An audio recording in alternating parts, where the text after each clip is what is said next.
Resident Garner. Is that you making all this noise in this hallway? Who is that? Mr. Gary? Hell no! I'm saying my name. Yes, sir. So why don't you hear that noise? So why don't you hear that noise? Ain't none of that. So did you hear Ain't none of that. Huh? Ain't none of that. What you mean? Hey, get that camera out of my room, man. What you mean? Get that camera out of my room. So we're making all this noise. Get that camera out of my room. You through making all that noise? That's Resident Gary. Are you through making all that That's noise? Resident Gary. Get that camera go. Are you sure? Come on, Rico, man. Okay, but are you sure? Rico, man, come on, man. Get that camera out of my room, man. Because you know all that foolishness will not be tolerated, correct? Correct? Rico. Mr. Gary. No, go. Mr. Gary, huh? What's up now? No, Rico, man. We finished? That's Resident Gary. So are we finished? That's Resident Gary. That wasn't ever me. All right, now I'm going to check Gary out too. But don't have me come back down there, okay?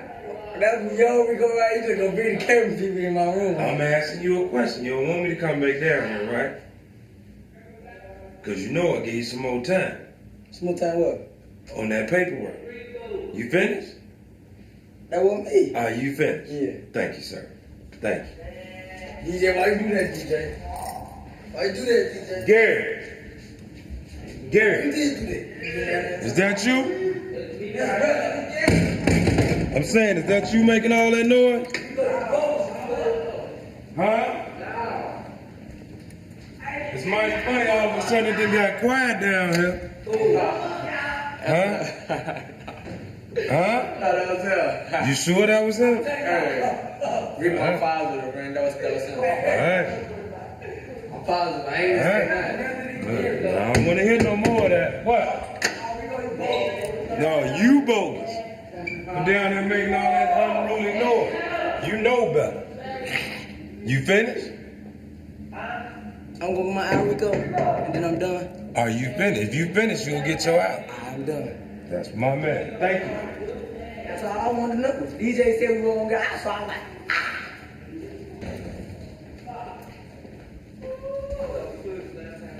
What you gonna do when you get out? finna go get me a job. You gonna get that too? Yeah. You did a damn job in that head ass boy. I ain't just cussing like a mother on me.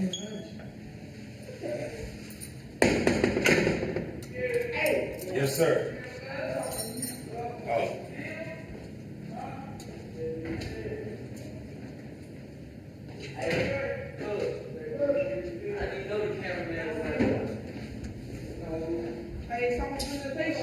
What? Start. Yeah, it'll be over at 4:30. The first session. Yes, sir. Yes, sir. In about 10 minutes. Yeah.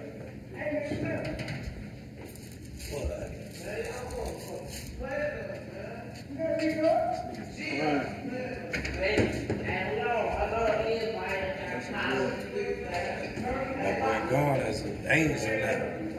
Quiet in the church mouse.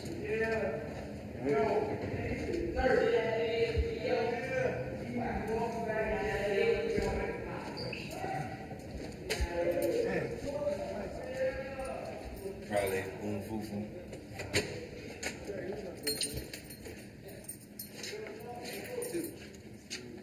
Oh, you right there in the car with you?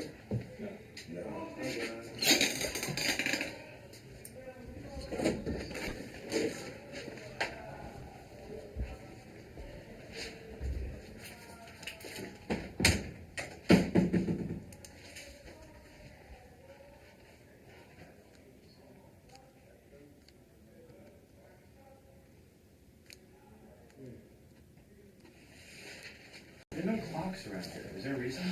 There actually is. It's on our screen. Actually, it's what? It tells you the time on our screen, but we don't keep a clock here because we don't really let the kids know what time it is. I don't personally give them the time. Some deals do. They give them the time of day and stuff like that, but I don't. Because if you give them time, then if I miss, you could tell me you go down the hall and do your check, whatever, then they're asking, constantly asking. So I just tell them you don't need to know. It's, you have all the time in the world till your next court date. So I try not to give them the time, but we don't generally put a clock up so they usually they can schedule their stuff what they want to do by time. So we let them know about time little as possible. They do figure it out though. They're pretty, like I said, they're intelligent. They're very smart. They know what to do, and they figure things out quickly. So, but for us personally, we have our date and times on our camera screens, so that way we can keep track of what we're doing.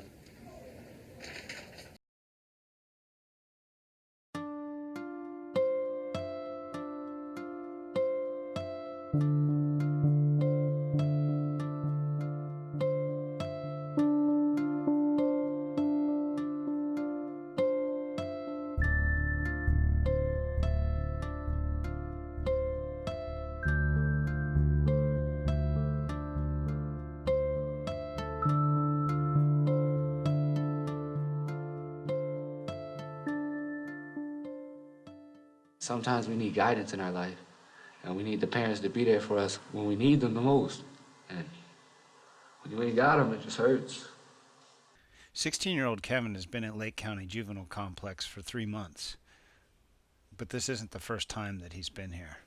This is my 6th charge. I had 2 truancies, criminal trespassing, runaway, burglary, and this charge was only battery.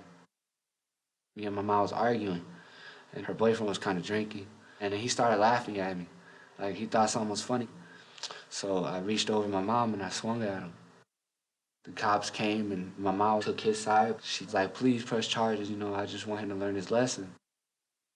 I pleaded guilty to my charge, and the judge, he had to think about it. He didn't really know what to do. So I'm still here. Finding a placement facility best suited to respond to a particular child's individual needs is sometimes difficult. In Kevin's case, it's proven especially so. Being here for all them days, it gets to you after a while, especially when you ain't got your mom. It's all real hard. In the juvenile court, I think that if we have any indicator of what's going to happen in someone's life is looking first at the family and how supportive or not, how healthy or not is the family. I mean, without family involvement and support, the kids are never going to be successful.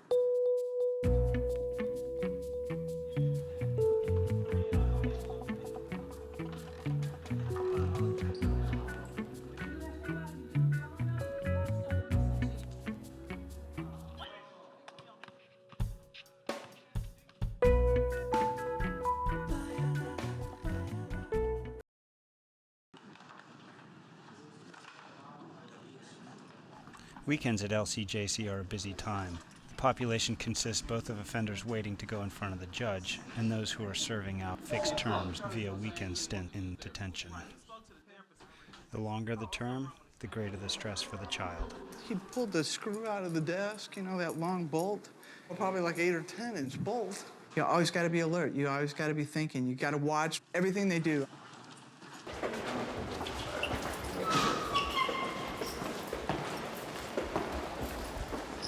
All right, we're going to take him as he is. We'll wrap him up and go. Typically, if there's a code, 9 times out of 10, you know it's coming. I mean, you're not always a mind reader, but you know it's coming. This kid's angry. He's been just snapping off on everybody. And just so when you hear the code, it's like, oh, I bet it's so-and-so.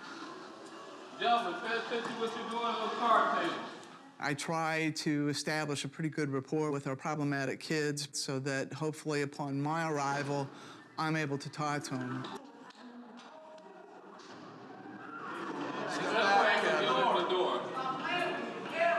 Put your hands on the table or against the wall. Put your hands against the wall, Will. Okay, Will.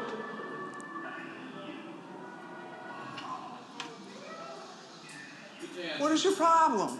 What do you mean, what is my problem? That was Just what I your said. contraband. That's not mine. Kevin, Turn around. don't show your rear end. Turn around. Man. Turn around. Y'all got me tripping. Kneel down. No, hell no, man. Kneel down, Kevin. Get off me. Get down, man. That's all we ask. He's there. Hell no, man. Get off me. I'm not. It's the highway. Code green echo, code green echo. I'm coming. A code green basically is considered a general emergency. It's a situation where we need backup. We need extra personnel to come down and help out. It's for the safety of the kid and for the safety of the staff. Yeah, do it the easy way. The frustrating thing about a code green is you're running into the situation blind. You have no idea what you're going into. Keep it legs. Now you gonna do this, give me your arm. Give me your arm. Give me your arm. It's our responsibility to keep all kids safe. We're going to do whatever we got to do to keep the child safe, and we do that with maximum numbers, minimal force. Give it to me. My motherfucking arm is caught out of me. The other arm. Give it to me.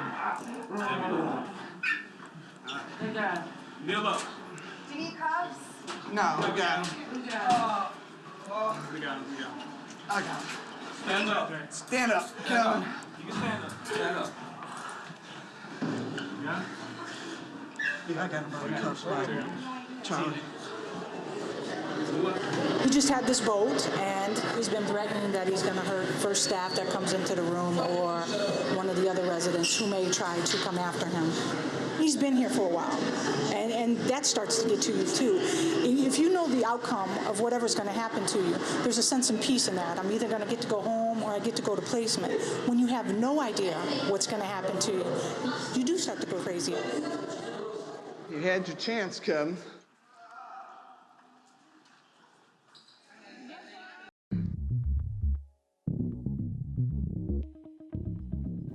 One of the only high points of time spent in LCJC is family visitation. Unfortunately for Kevin, his mother says that her work schedule and transportation issues make it difficult for her to visit. Since he's been here, she's only come to see him once. Y'all think y'all playing with me? I'm kill myself. Perfect. I'm gonna be naked. I'll jump off my seat. Y'all niggas do about it. All right.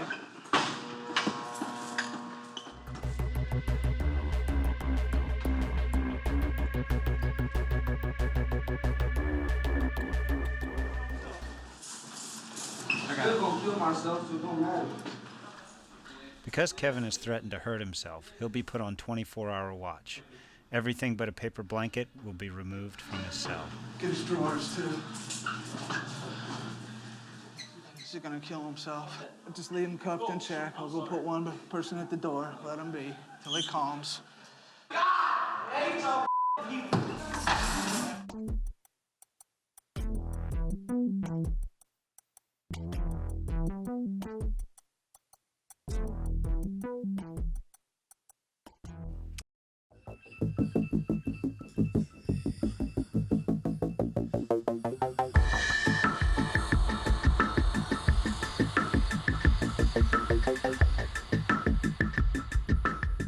Get out, Kevin. Get out. Get out. Away from me. Don't get up here. You understand that? Kevin's a very angry young man. He said he was going to kill himself, and once we shut the door, he stood up on his seat, implying that he was going to jump off of it head first to harm himself. I wanna go to placement. I wanna get out of here. Yeah, and that's not going to happen the way you're Not the way going to do it. I ain't even do nothing. Kevin, do you think this is going to get you out of here? You're the one that wants to leave here. You're the one that's throwing a fit because you're in here. Why would they put you out of here if you're going to act like this? Now stop. He's becoming very angry and disgruntled, and he thinks acting out is going to get him out of here. And that's not going to work. You know better, Kevin. I understand that, Kevin. I understand that, and I know that's what's really got you worked up. Kevin, chill out. Behave yourself. I'll give you a phone call, all right? Will you do that? All right. Nobody wants to have to be physical. You know, you don't want to have to restrain a kid if you don't have to restrain them. If I can get to them through communicating with them verbally and just sitting down and talk to them, you know, I'd much prefer that. Hold on. Let me give you your map. Okay, I'm taking you at your word, Kevin. This battery charge, I didn't know it was going to be this severe. I got put under advisement, and advisement means that whenever the judge feels he's ready to come up with a decision to send me somewhere, then he'll do it. But till then, I gotta sit and wait, and I'm just another number. When you're in jail, there's nobody here to help you. Being here for 100-some days and not having my mom, not having nobody to talk to, it's driving me crazy. Being here, it gets to you after a while, especially when you ain't got your mom and your dad. It just hurts. I feel like everything is going to waste. My dad's in prison. I know that. I had your dad. Your dad was here with me. I know. I had your brother. And I've got you. Don't continue the same pattern. Anger, it's always been in me since I was a little kid. It started around when I was 6 or 7, I think, was my dad went to prison. And I was real close to my dad. And then losing him for a couple years, it just kind of set me off. All this anger that's building up in me, and I just can't figure out a way to let it out. And then my mom having her boyfriends and stuff like that, I didn't want him around because it wasn't my dad.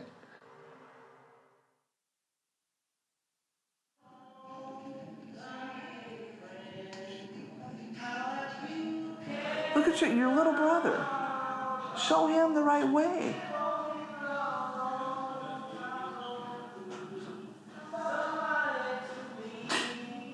You can do it.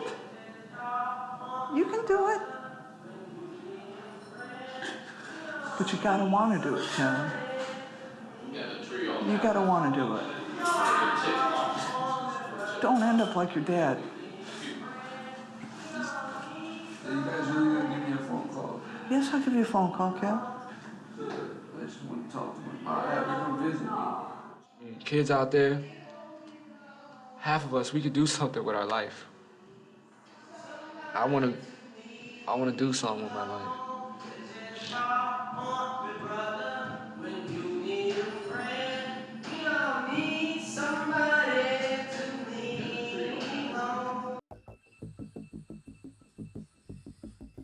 By law, the most time that any child can spend detained is 120 days. And that's a long time to spend away from friends and family. In Kevin's case, we saw the painful example of what that kind of stress can lead to. It was a rush. Like, it just came like that. And then everything just started shaking to me. And I didn't want to give up. Kill myself. I was just being stupid. I would never kill myself. I got a lot to live for. But it's just all an act. I was trying to get attention. After giving him a little time to cool down, Jamie spent some time with Kevin to try to determine the root of his anxiety. Having spent as much time as Jamie has with troubled kids just like Kevin, she knows the one thing that has the opportunity to help him calm down. 9 times out of 10 when they're angry like that, it's not the issue at hand, it's something else. He was pending placement, he was upset, he was scared, So what does he do? He goes off and starts tearing up my room and everything else to get the attention. But when it's all said and done, ultimately, can I talk to my mom?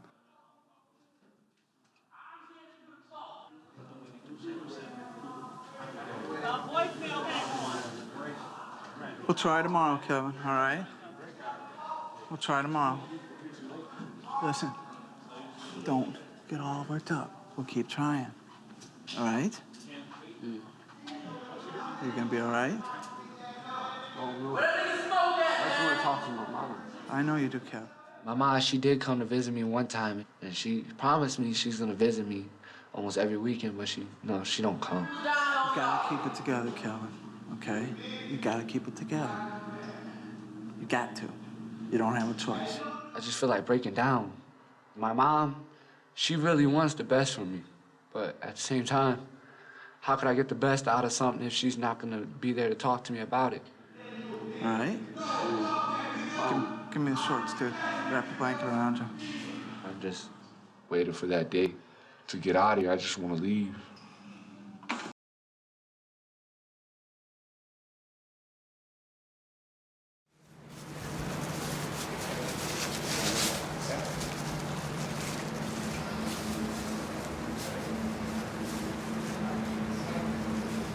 So, you're finally leaving. Yeah. How's that feel? You must be pretty excited after you talked yesterday and talked about About leaving, yeah. I'm real happy. Yeah. Finally get out of here. It's been almost 4 months. It's time to go. When did you find out that you were gonna get to a good placement? My PO just let me know about 2 hours ago. I talked to my mom. She let me know I was leaving in about an hour. Yeah. So it was exciting. So what? Why do you think it's gonna be better for you in placement than it is here? Placement is, I had the adults there to help me, and I can make a better life for myself. There's schooling, there's a lot more activities there, and by me being in it, it'll keep me out of trouble. And when I do get out, I'll be close to 18, and I can get my life together and go to college and do what I want to do.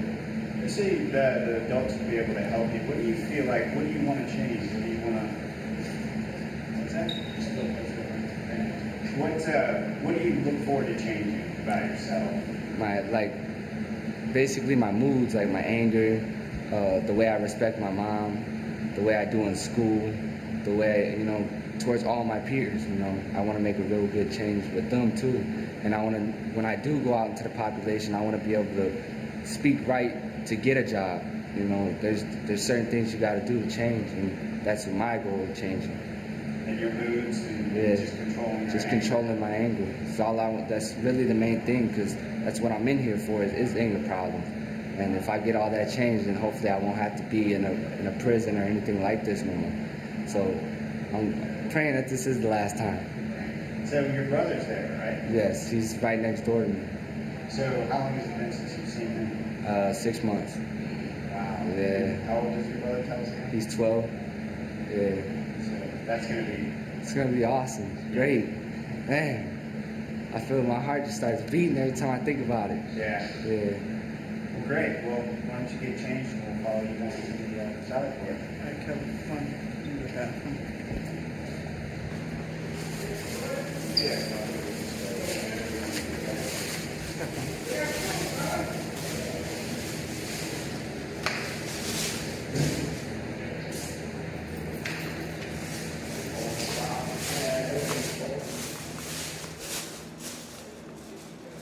Drawers.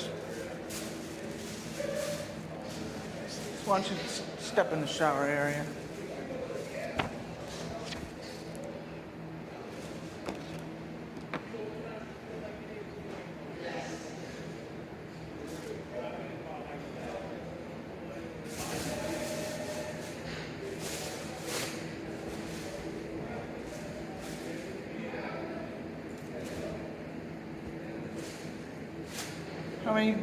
Does that have a t-shirt, dude? Oh, that's my white people. Okay. Matter of fact, can I throw that on? Yeah.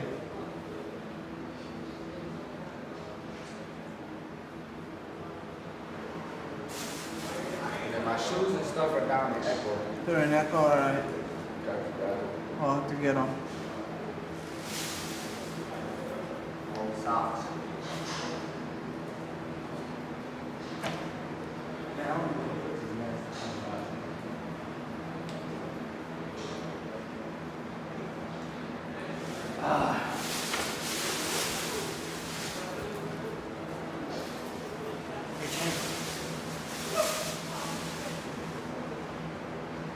Yes, sir. What do you think about what's happened today, and what do you think about it? Well, Kevin's going to placement finally after being with me for quite some time now. 99 days. He's quite happy about it, and I hope that it's a successful move for him. He's going to get some therapeutic help on the issues that he has, and he'll be able to continue his education. So hopefully it'll be productive, and he'll be successful, and it'll be a positive experience, and we won't be hearing of Kevin anymore. Let's get your shoes. Yeah, we're gonna backpedal here and there, so. Tammy, she didn't bring me his shoes. They're on Echo. Can somebody go grab those? Kevin, sit down here till we get your shoes. Brian, will you go grab his shoes off of Echo for me, please? Black, red, and white. Okay. It says Reebok. You got Reebok? It says Reebok Love. Somebody had Oh, yeah. And his mom brought those The two Filas? Okay, the Filas, bro. Yeah. It'll be just a minute.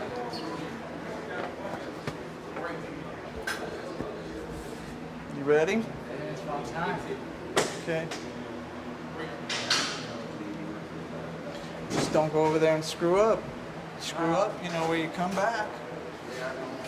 So you go over there. If I come back, I'm not coming. You fight over there, you know exactly what's going to happen, Kevin. You're going to come right back to me. So you can't let your temper get the best of you. And if you do come back, you're right. You're going to head right, go right south, IBS. You know. I see none of them more these cells. So. 1 month. Y'all came to a good end. Go to a place in there. You have a lot of opportunity here, Kevin, for yourself. It's up to you how you choose to utilize it. You know, you're going to be there with your brother. Now that can be a positive thing or that can be a negative thing. I hope that you lead by example. He's much younger. You need to set the example and show him that he needs to follow through on all the issues, you know, with the counseling and education. It's very important, you know. You're the eldest. You've got to set the example. Show them that you can make it. That there are other ways in life besides this. You know. He started awfully young, so you need to set the example for him. That's the good thing about now. Since I learned my lesson, I can set an example. I should have did it before, though. Just remember that when you walk out the doors, Kevin. Everything changes when you get out those doors. So, back into the real world. Remember that room, okay? Keep that picture in your mind. Because when you walk out them doors, all of a sudden everything changes. You back know to that. real world. Exactly. I guess the deodorant. Come on.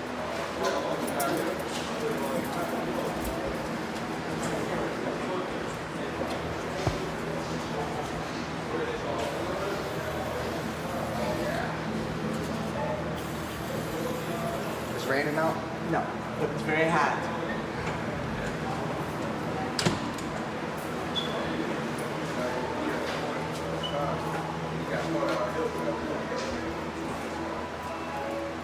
Slam all this dirty stuff. Socks all dirty. Well, you'll have your own clothes once you get there. My mom brought me some right now when she got outside. Excellent. And she won't be able to wear your own clothes again and all that, so. This feels good. I ain't gotta wear no Bob Barker anymore. No more Bob Barker toothbrush. Everything's back to name brand. Don't mess it up this time. Exactly. Exactly. You need to work on your education. I want to. How far behind are you? Not that far behind. I got a lot of credits. I got like 25. Yeah. I'm going. This is my junior year, though, so I got to kind of catch up a little bit. But yeah. You can do it if you choose to, Kevin. You're no dummy. I know that. I'm not like my dad. Your dad wasn't dumb either. No, he just was hard-headed, just like his son. Your dad wasn't dumb either. I heard plenty of times he tried to escape and everything. I wouldn't do that. I heard they caught him up in the ceiling tiles. He tried a few times, yes, I would agree. I remember it very well.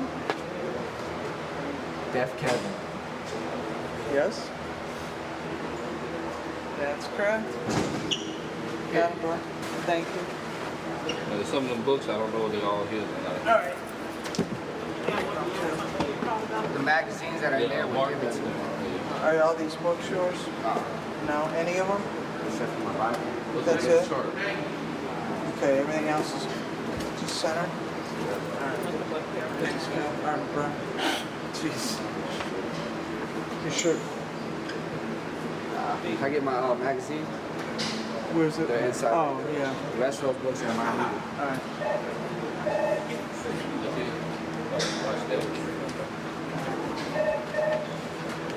Got it? Yeah. All right.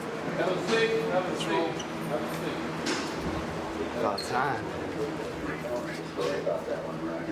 All right, man. Take care.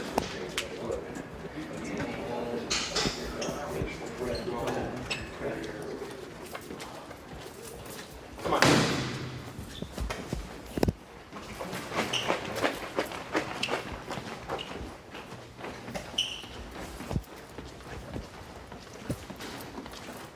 I thought it was gonna be forever. Feels like forever. Yeah, I'm sure it does. But it's just a temporary hurdle. You can get over it. You can make it through it. It's over now. It's up to you Yeah. how you utilize it. Stop it. I'm not even gonna go around negative people. I'm just gonna keep to myself. We're done. I hope what you're saying is true, Kevin. Yeah. Hope what you're saying is true. As I said, you say that behind these doors. When you walk out, it's a different story. It's not going to be easy to do it the right way. Yeah, no. Not going to be easy at all. But easy isn't always best. Check if you want. Have you heard from me?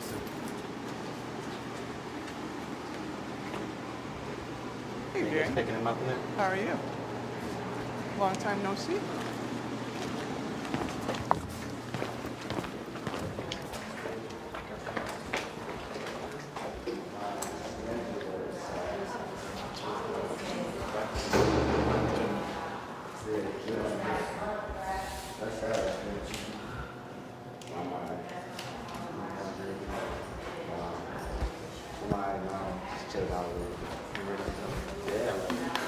I know you're happy to get out of here. Yeah. A little incident yesterday.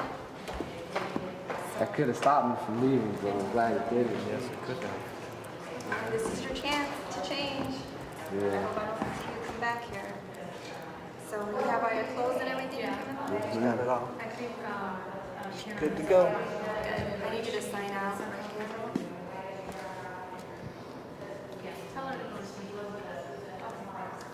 This is his extra property. You? All right, good luck.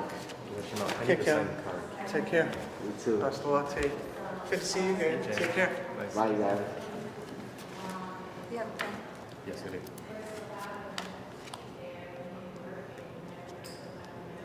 Okay, this means you're coming with me.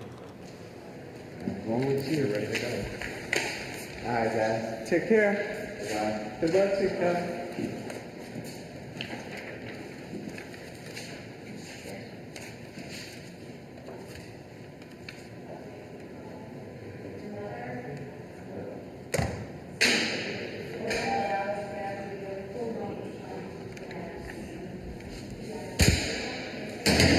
How do you feel about that, Jake?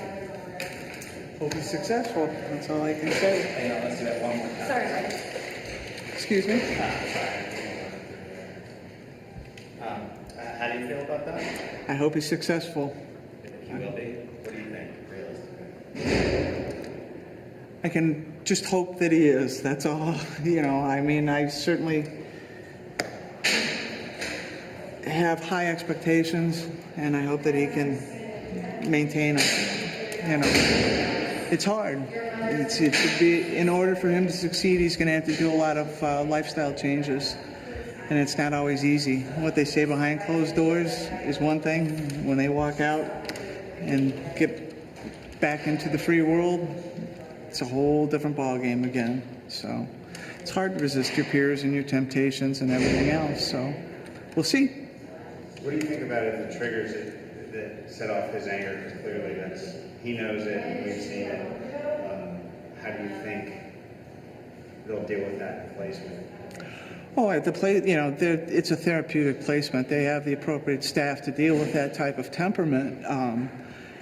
The true question is, you know, they can only deal with so much. They can't allow him to be,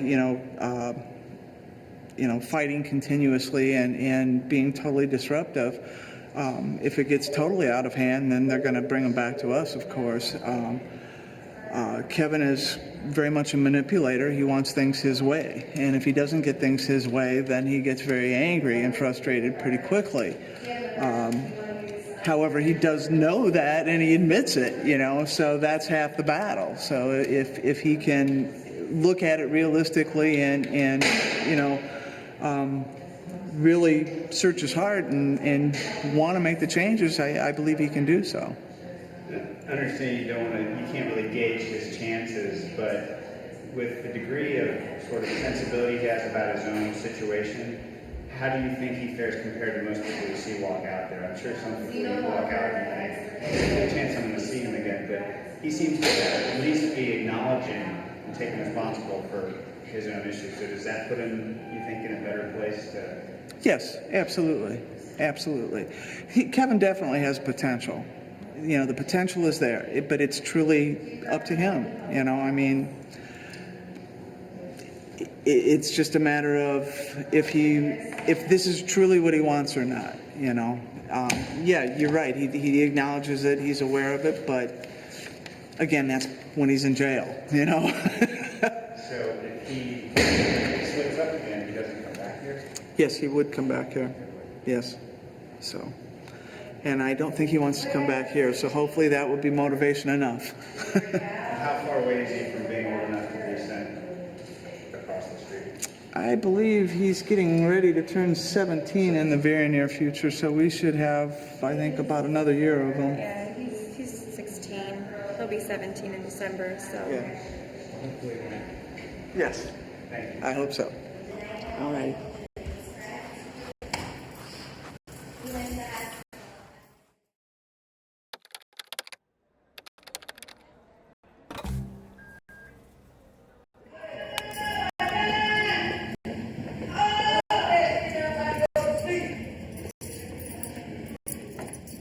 Resident gone. Is that you making all this noise in this hallway? Who is that? Mr. Gary? Hell no!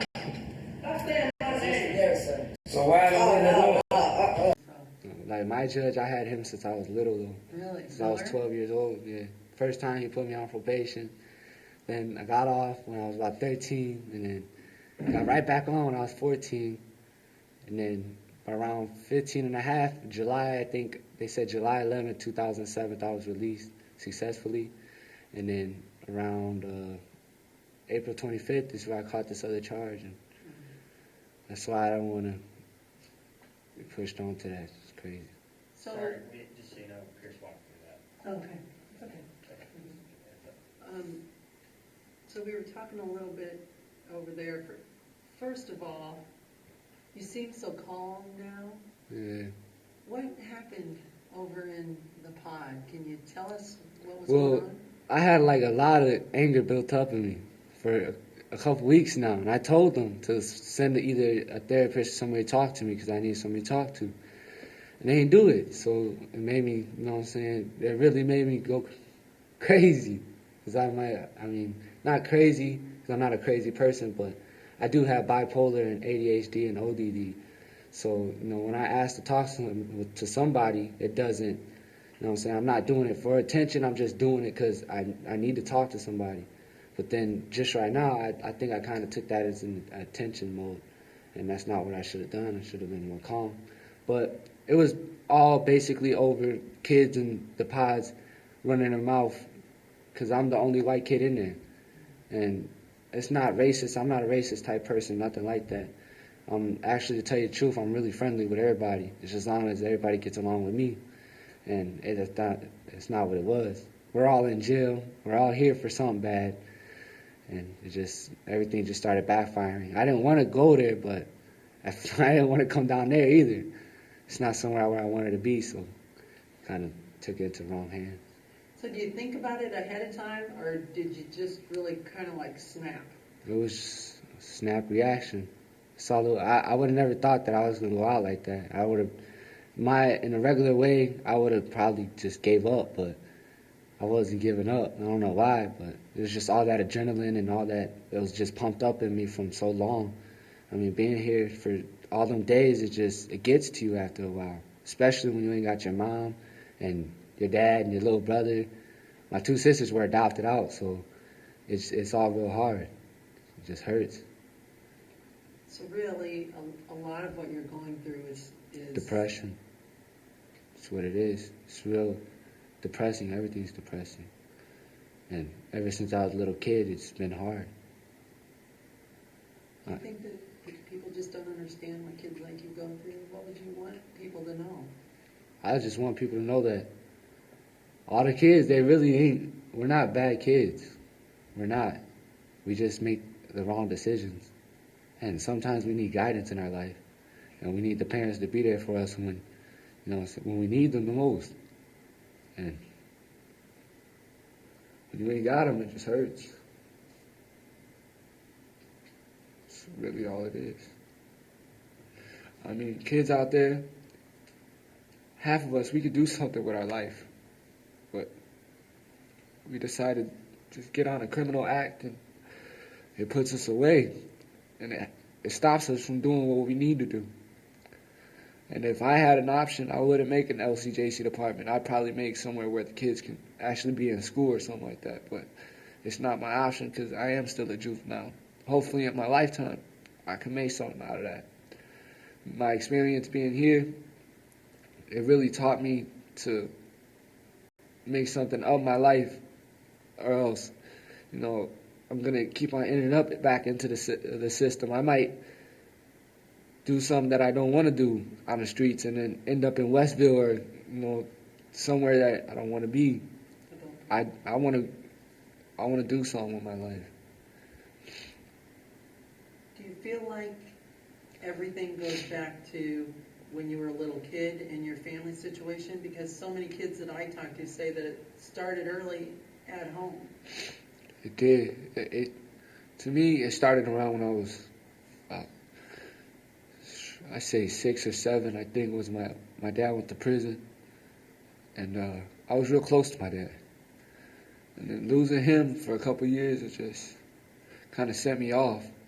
And then my mom having her boyfriends and stuff like that, I didn't want him around because it wasn't my dad. And I would just get violent with them, and it wasn't the thing that I needed to do. But after the years progressed, my dad he got released, and then I was with my dad for a while. And then my dad, he turned into another convict again, and then he went back on the burglary sprees and all that. And I tried to stop my dad from doing something that he need to do, and that's how I caught another charge.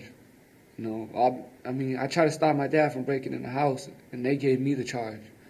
I took the charge for him, and that's the criminal trespassing. It got dropped down. I had attempted residential burglary off because something he wanted to do. And, my dad was on drugs for a period of time, I think a year or so, and he would sit there and knock himself upside the head and tell my mom he got robbed. So it was real hard knowing that was my role model. That's who I looked after. You're a kid, and they're supposed to be parents to you. And how it is you feel and what you're going through? It's really hard it was at the point, it was really hard to communicate with him because he is deaf, and, my dad, he don't take things into consideration. I'll talk to him about something, but then it was a joke to him. And then my mom, she really wants the best for me, but at the same time, how could I get the best out of something if she's not going to be there to talk to me about it? But over the years, she has helped me out a lot. I mean, the judge was going to send me to boys' school the last time, and my mom sat there and she told him, I don't want him to go. That's my oldest son. And my dad, it was so hard to talk to him, but it was so easy to get along with him because I didn't have to talk to him like that. And being able to get along with my dad, it kind of pushed me away from my mom, the real person that I should have talked to back in the past. But my dad, he gets out in October, I believe it is, and I'm hoping that he does come into our lives and makes a change with everything. And my brother, he talks to my dad, but I don't talk to him because I'm not allowed to write to facilities from here. But it's been a long time since I actually wrote my dad. It's been about 1.5 years now, and I told him I wasn't going to talk to him until he gets out because that was his problem. He put himself there, just like he put me in jail.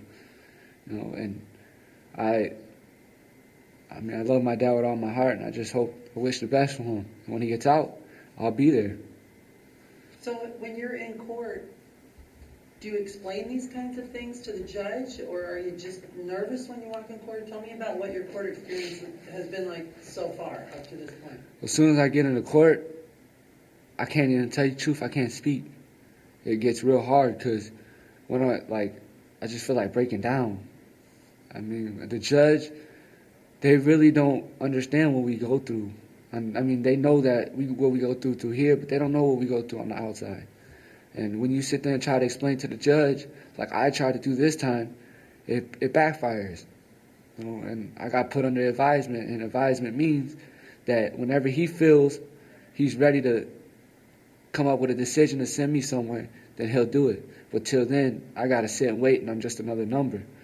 And my court experiences, they've been kind of rough. Because when we get into the courtroom, I look back at my mom, and my mom sit there and she'll start crying. And just to know her son's in jail, she never knew it never occurred to her that I was going to be here.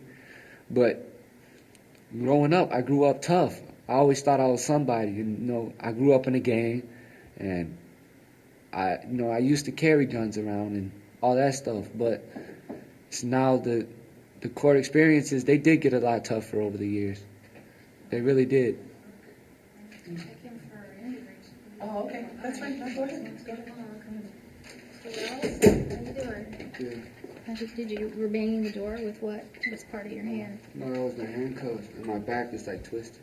Your back is twisted. Yeah, it hurts. Grab my fingers. Grab my fingers. Squeeze as hard as you can. Squeeze, hon. Squeeze, squeeze, squeeze. Come on. You can't hurt me. This one right here is swollen. So you were hitting it with this hand too? Yeah. So, okay, tell me everything that you were hitting the door with. I only hit the door with this hand. Hit the door with your right hand? Yeah, but this is all handcuffs. And what's wrong with your back? Stand up. My back is when they put the knee on my back. Okay, where does it hurt you? Right up in there. Okay, can you bend over and touch your toes? Turn around, stand straight. Bend over and touch your toes. Bend, bend, bend. Can you do that? Does it hurt you? Oh, right there it's starting to hurt. That's where it no, hurts it's you? up here. Up in here, in your shoulder? Over. Okay, stand up again. Take your arms over like this. Put your fingers over the top of your head. Hi. Does it bother you? It hurts, yeah. Where? Same spot? No, it's right here. Oh my. Okay, go like this. Go back as far as you can go. Okay, so have a seat. We'll take care of it. Okay, thank you. Thank you. Sorry.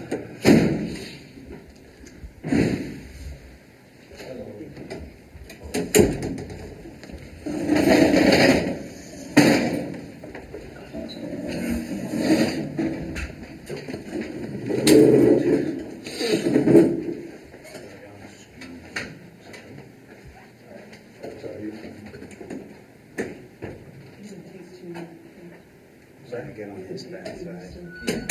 Mr. Brett. He's huge. Yeah, he's a good teacher though. Is he? Yeah. He's one of the people that kind of kept me up too. Really? Yeah.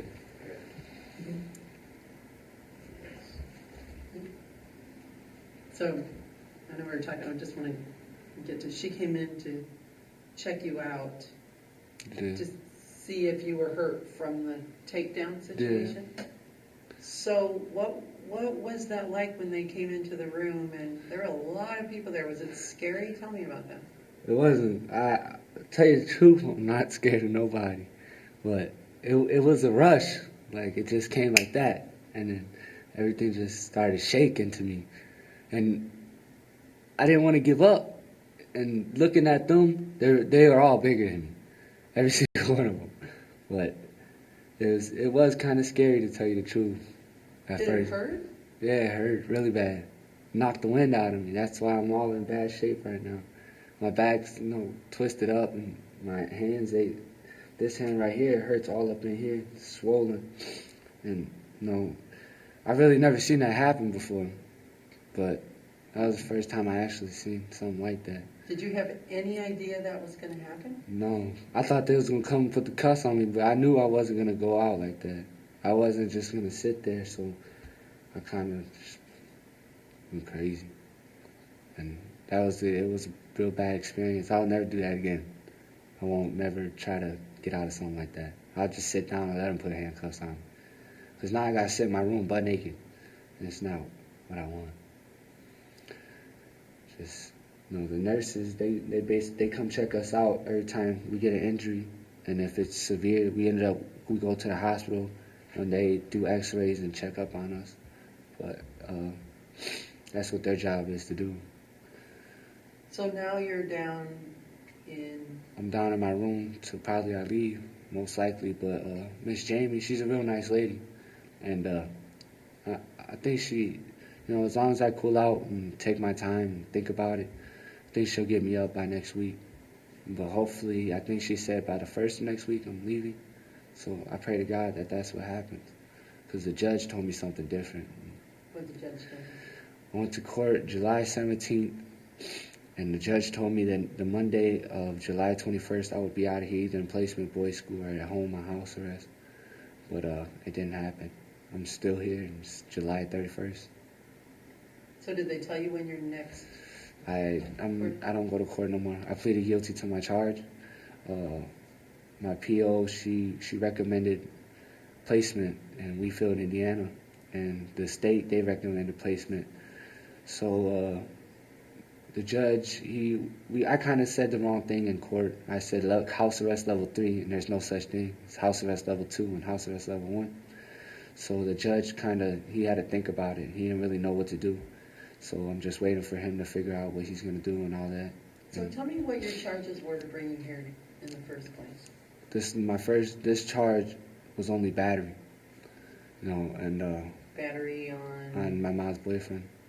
And it wasn't a real serious one, but at the same time, it was to the point to where my mom didn't want me in the house no more, because it was her boyfriend, and she kind of took his side, but at the same time, I knew what she wanted to do with me. She really wants the best for me, and she told me that.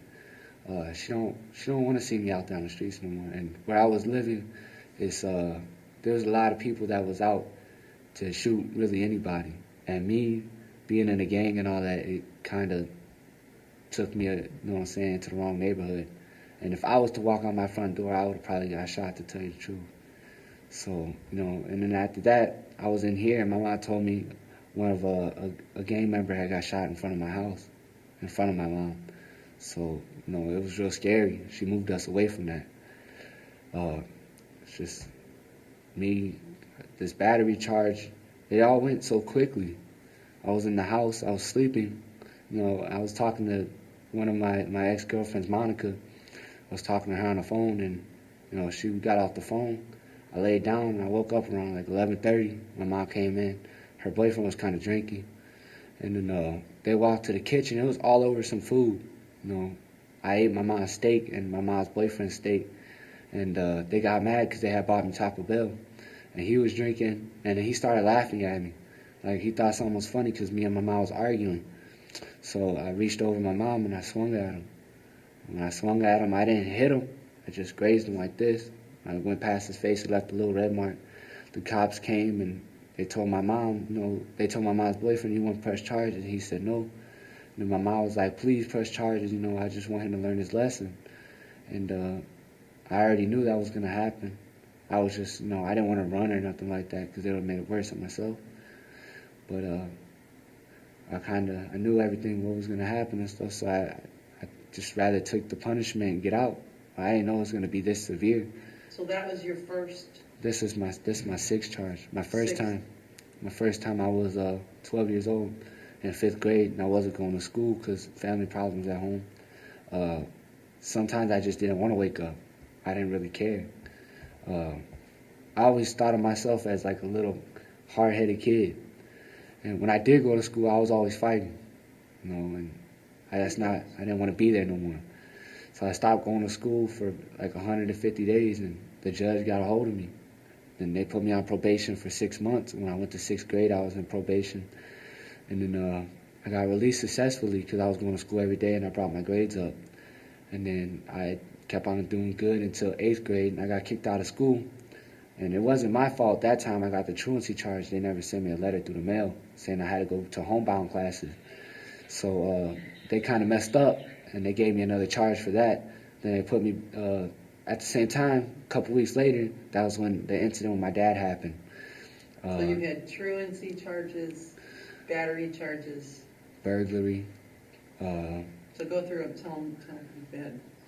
Like 2 truancies, criminal trespassing, runaway, burglary, and battery. The burglary was only attempted residential burglary, but me and my lawyer fought the case, and the cop had came in and let them know that I didn't have nothing to do with it. So they gave me probation again, and then the judge told me next time I mess up, I was going to DOC. So when I came in here this time, I wasn't really thinking about it. I was just thinking about going home, but my mom didn't come to court. And then the second time, they sent her a letter through the mail, but they sent it late. She didn't come to court again.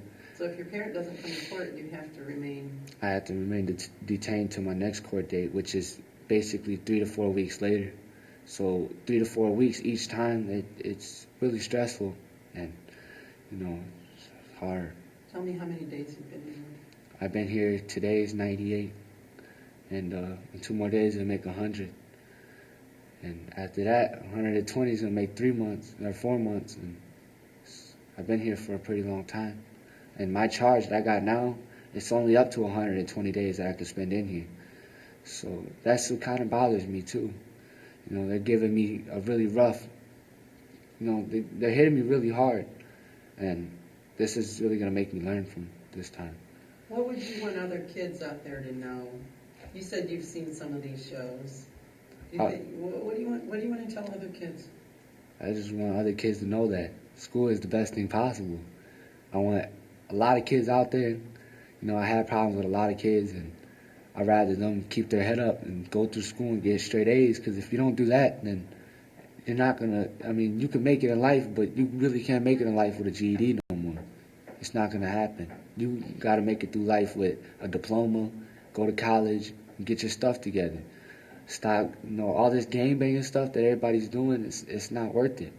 Because they're following a leader, somebody who's taller than them, and they can't be that person. And they're going to get shot over somebody that, that's in the game. And I don't want that for kids. I want, to make a change in the world. And I want every kid to know that their parents do love them. Even if they got a foster parent, everybody just wants the best for, their kids. It don't matter if they're their blood, they want the best for them. And, I know there's kids out there that have it really rough, that don't have parents, and they got to grow up on the streets. Well, for them, there is classes they can get into on their own. And there is people they can go to for help. And I really wish that a lot of people would go to people for help instead of taking their anger out on the streets and killing people and stuff. It's not worth it. So what do you think you have waiting for you when you leave here? When I leave here, I think, to tell you the truth, that's all I really think about, because I don't know. When I get out, I know what I want to do with my life. I want to go to college. I want to go to IT Tech to be an EST, electronic specialist technician. And, it's something that I've been doing all my life, just working with my hands. And my mom knows, and hopefully my mom is there for me when I get out this time. And she'll come visit me in placement and all that. When I get out, I just hope that my dad's a changed person too, and he's there for me. And I hope that a lot of people realize that I'm not like my grandma and them. They think I'm a bad kid, and I'm not. I just grew up the wrong way. I just want everybody to realize that I'm not the person they put me to be. When you talk about placement, tell me a little bit about the placement that you've heard you might be going to. The placement I might be going to, it's a real good placement. It's a campus. It's got cottages all around. They help you with your skills, like your school. I'm gonna be going to school all year round there. I'm probably gonna be there for 9 months to a year. They bring your family out to visit you. You go on activities with them. You go to church every Sunday. They got exercising rooms. They got a lot of things for the kids there. And basically, their goal there is to get us on the right path. And so that way when we do go back home, we don't go back to gang banging. We don't go back to stealing and all that. I had talked to one of the guys, his name was Gary from Wheatfield, and he told me that as long as I stay on the right track and get my grades up and all that, I will be going home. And I think it is a really good placement. You get your own horse to groom and all that stuff. It's like, basically it's relaxing because it's in the country. So it kind of relaxes your nerves, and they help you with your anger management skills and all that stuff. So it's, And you said your brother's there? yeah, my little brother's been there since January, and they're gonna keep him probably till December, so almost a year he'll be there. My mom put him there for, he had a disorderly conduct charge. He ran away from my aunts, and my mom didn't have, she was going through a rough time too, so she let him live with my aunt. He ran away, and they caught him. The cops did. And when the cops caught him, my brother cussed him out. And he cussed him out really rough for an 11-year-old.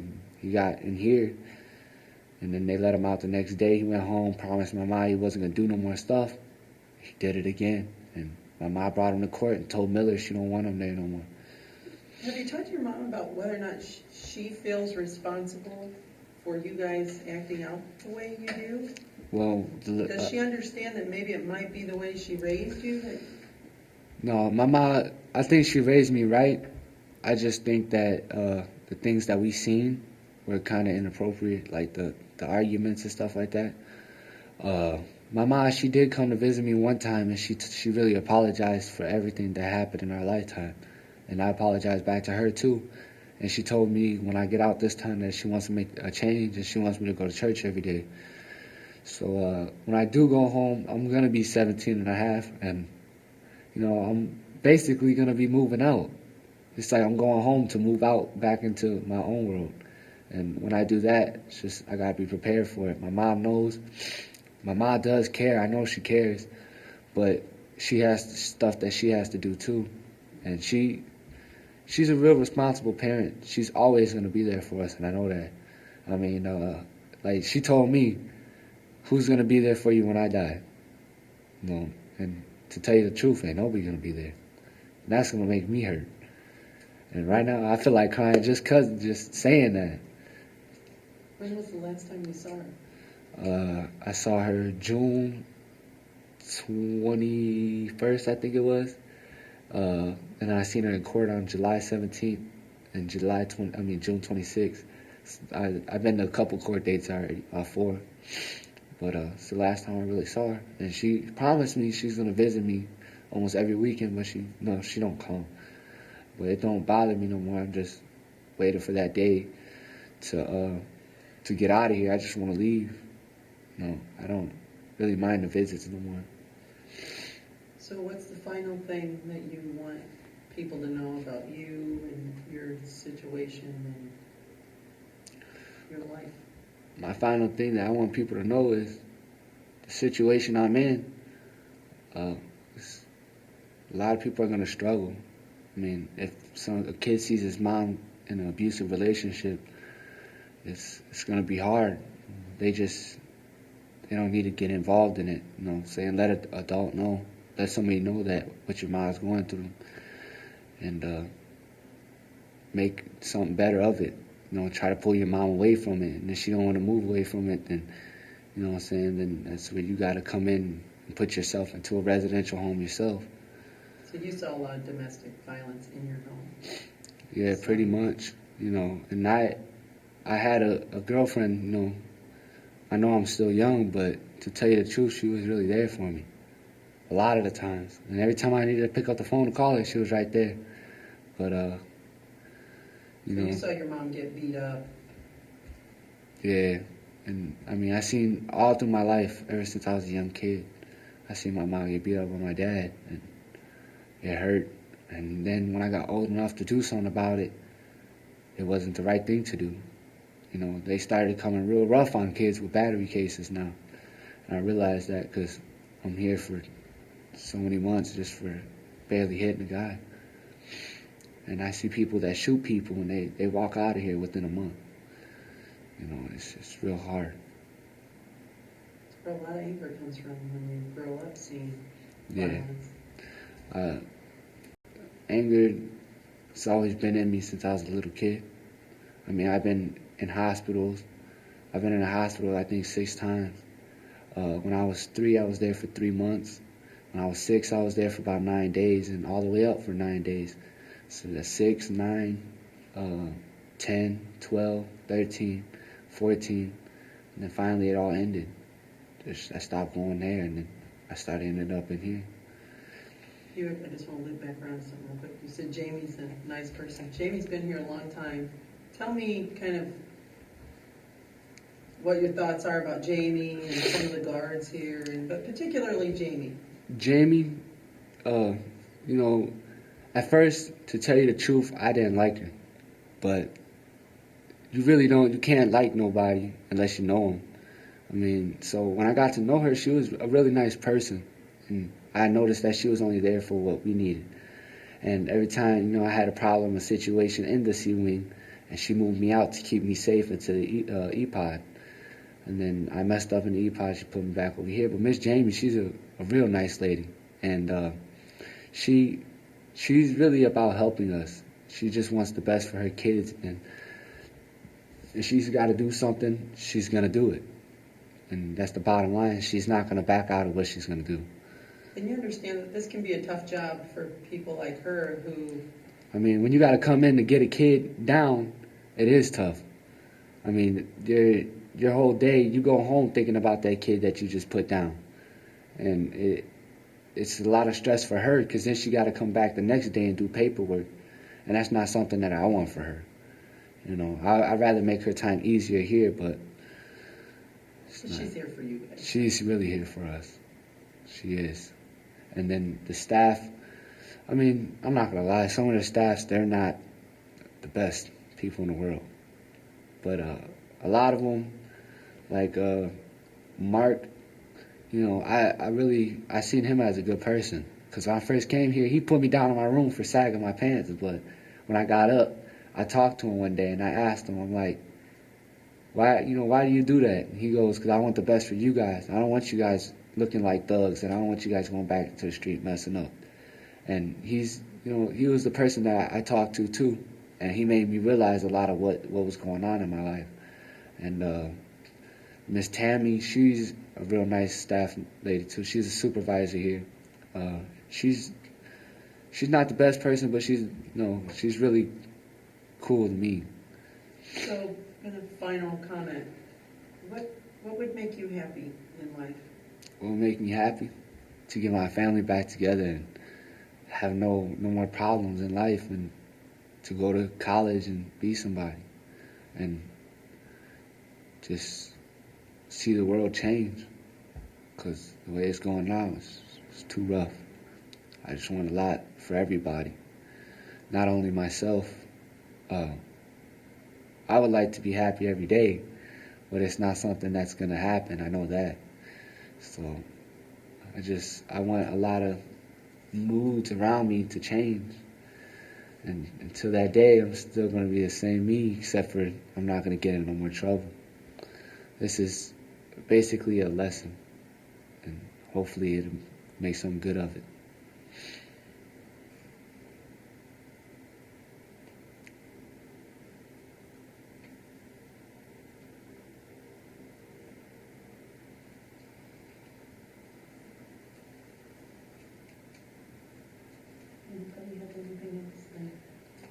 Sometimes when you guys are listening, I'd love to ask him this. I do have one question. You mentioned something, and you can answer it to her. Watch your boom shadow. You mentioned something about you're having problems in the other pod, that a bunch of people wanted to jump you. What's that about? It was all gang affiliated. Actually, answer. I asked you that. It was gang affiliated, basically. And, I used to be a Spanish gangster disciple, and I pulled myself out of that. And, I went into the pod basically thinking I was somebody hard, and I wasn't. I'm not going to downgrade myself. I can stand my ground, but it was all over me being tough into the gang affiliation.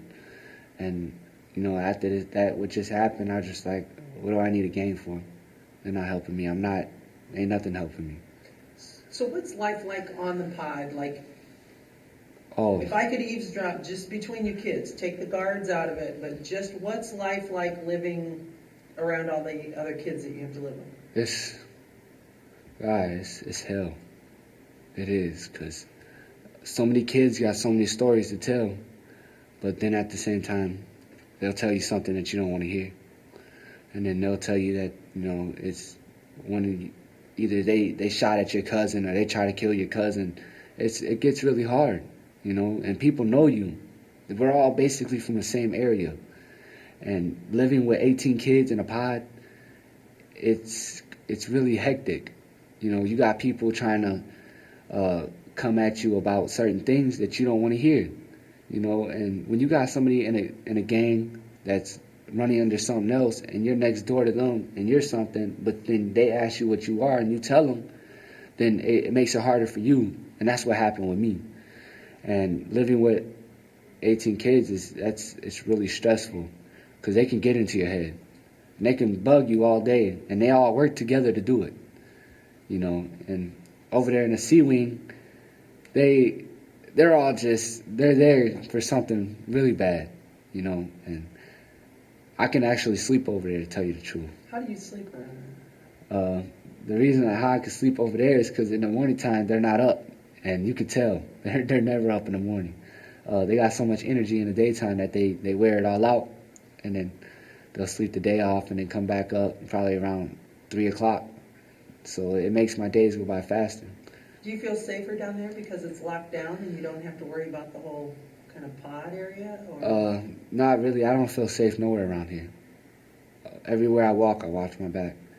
It's not, I know it's a good facility. It's not prison or anything like that, but nowhere you go in a jail facility is going to be safe. And, the only thing that's going to make it safe is the staff and the DOs. And some of the DOs, they really don't care. They'll let something happen, but they'll at the same time, after it does happen, they'll take into consideration. They'll try to stop it. But you say really, anytime you're in any sort of lockup facility like this, you're not safe anywhere. Do kids sort of make deals behind the scenes or try and pair up and? How does that work? Is it almost like they create little gangs inside here? Yeah, like they got their own groups. People that don't like somebody else, they'll work with the opposite. Basically, if you're in a gang, then you do got a lot of vice lords, and then you got kids that are gangster disciples and SGDs, which, to tell you the truth, if I was still in the gang, I would connect with the GDs. And then we would go against the opposite. GD, gangster disciples. Yeah, and we would be against the vice lords. But after I dropped all that, where I was just at in E-Pod, where they brought me down from, there was a lot of vice lords all around me. And I had told the next door neighbor to me what I used to be, and they used it against me, and they came at me real rough. And I moved there, I think, 2 weeks ago, and ever since I moved there, everybody was trying to get on my case about it. But, it was really, all it was wolf. They talked, and the talk was real cheap. And when I came out of my room, then nothing happened. But I still kept an eye out, but nothing happened. They really try to catch you inside of a closed area. Like, I just had an incident happen where I was in the shower with another person, and the person turned around and whacked the kid 3 times, and I jumped in, but it was my stupidity. So what happened after you jumped in? The kid's eye got swollen. And so did you get written up for that? I got written up, but when I jumped in, I didn't mean to hit the kid. I jumped in to, pull the kid off of him. But me trying to throw all force around him, I got a bad swing. And I grabbed the dude off of him, and I accidentally clobbered him. But it wasn't like that. I grew up with the kid. I knew the kid that was fighting, that got hit. And, we talked about it inside here, and he told me that it wasn't nothing like that. He knew what I was trying to do. I was just trying to help him. I wasn't trying to hit him. But that was over gang issues, too. He was claiming a set that it wasn't true, and a lot of people wanted to get at him for it. So what did it mean to be part of the Gangster Disciples? What do they make you do? How do you start in a gang like that? Well, the way how I started was one day I got into a little incident and I got into a house. And when I got into this house, it had a lot of guns in it. I took the guns and, I went back to my house. Now where my mom lives, I was living with somebody else. And, I was showing it to them and stuff, and then they was telling me they had a buddy that wanted to buy it. So I sold the gun to them. And then they started clicking up with me, and they knew I was on money. I was trying to make money, being stupid. And while I was doing that, they told me I should come home. And I didn't know what they meant. It was like, you should come home to be an SGD.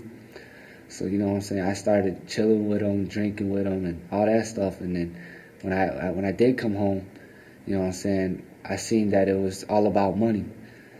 But I wasn't, I'm not the type of person to sit there and kill nobody or put a gun to somebody's head. Do they ask you to do that? No, they never asked me to do that. And that's why I respected them a lot, because they weren't the type of person, like the people to send me off to go do something stupid. Basically everything that I did was on my own willing. If they told me to go steal something, I wasn't going to steal it. Not because they told me to. If I was going to do something, I was going to do it on my own. And the Spanish Gangster Disciples, they're really coming together now. And I see, I heard one of my buddies, got into a robbery case and shot 4 people. That was the one that, turned me out. And now he's in Westville for 60 years. And that's what made me pull out of everything. And I don't want to, that's why I want to make a change with the gangs. And another thing too in life, I want to be a mentor. I want to be somebody to talk to young kids about what they're going through. These gangs is not what it is no more. But a lot of kids join because they don't have a family of their own. So. Me, the reason why I joined is the same fact. I didn't feel that I had a family, and I went to them for support. And when I went to them for support, they did show me a lot of love. And I thought it was love. It wasn't love. It was really them trying to get me to do something stupid. But it tilts sometimes. You don't know what it is no more. When you first come home, they show you a lot of what you need. If you ain't got nowhere to go, you can go to one of their houses. You can sleep there. If you ain't got nobody to talk to, they're there to talk to you, but in a negative way. If you ain't got a family, basically they're your family. And you don't really look at your family no more as being a family because of what they're showing you. And it's basically called street life. And it's not what it is. It's not. If I had a choice, after all this experience, I wouldn't even have a gang. I would stop everything. But that's not my choice. It's still going to go on no matter what anybody says. And the only thing I can do is pull myself out of it. And that's the main reason why I'm going to placements, because I was in a gang. And it really messed me up. If I wasn't in the gang, I'd be at home right now. Well, hopefully, if you put in Christian Haven, will be the start of refreshment. Yeah. Well, good luck. Thank you.